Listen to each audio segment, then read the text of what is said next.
నిరీక్షణ prayer house మరియు centre సంఘముల తరపున ప్రభు పేరట మీ అందరికీ పునరుద్ధాన దినపు శుభాభివందనములు. ఈ దిన వాగ్దానము 2వ దశలోనికైలకు రాసిన పత్రిక 2వ అధ్యాయం 17వ వచనం.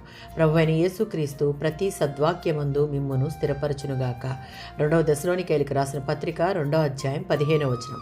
దేవుని ఆత్మ దేవుడు ఎన్నుకున్న వారిని ప్రత్యేకించి వారిని దేవుని పవిత్ర ప్రజగా చేయడానికి వారిలో పనిచేస్తాడు. అందుచేత పౌలు ఇక్కడ నేర్పించిన సత్యాన్ని దృష్టిలో ఉంచుకుని వారిని మనలను కూడా ఆ సత్యంలో స్థిరంగా ఉండాలని హెచ్చరిస్తున్నాడు. ప్రతి మంచి పనిలోనూ మాటలోనూ మీ హృదయాలకు ఓదార్పు కలిగించి మిమ్మల్ని స్థిరపరచునుగాక అని చెప్తూ ఒకరినొకరు ఆదరించుకోవచ్చు. కానీ అన్నిటికన్నా శ్రేష్టమైన ఆదరణ దేవుని నుంచే కలుగుతుంది. 1 కొరింథీయులకు రాసిన పత్రిక 1వ అధ్యాయం 8వ వచనం. మన ప్రభువైన యేసుక్రీస్తు వచ్చే రోజున మీరు నిందారహితులై ఉండేలా ఆయన మిమ్ములను చివరి వరకు స్థిరంగా ఉంచుతాడు. ఆ విధంగా ఉండుటకు సత్యమనే వాక్యమందు నిలిచి ఆ ప్రకారం నడిచినప్పుడు మాత్రమే దేవుని దృష్టికి నిందారహితులుగా ఉండగలం. అప్పుడే దేవుడు మనలను స్థిరపరుస్తాడు. ఎఫెసీయులకు రాసిన పత్రిక 3వ అధ్యాయం 16వ వచనం.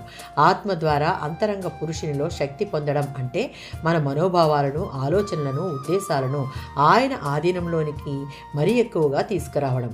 పరిశుద్ధాత్మ శక్తి పొందుట ద్వారా 4 ఉద్దేశాలు నెరవేరుతాయి. మొదటిది, క్రీస్తు మన హృదయాలలో ప్రేమను నెలకొల్పుతాడు. రెండవది, దేవుని కోసం, క్రీస్తు కోసం, ఇతరుల కోసం నిజమైన ప్రేమలో వేరుపారిన వారం అవుతాం. మూడవది, మనపై క్రీస్తు చూపే ప్రేమను మనం అర్థం చేసుకుని దాన్ని మన జీవితాలలో అనుభవించగలుగుతాం.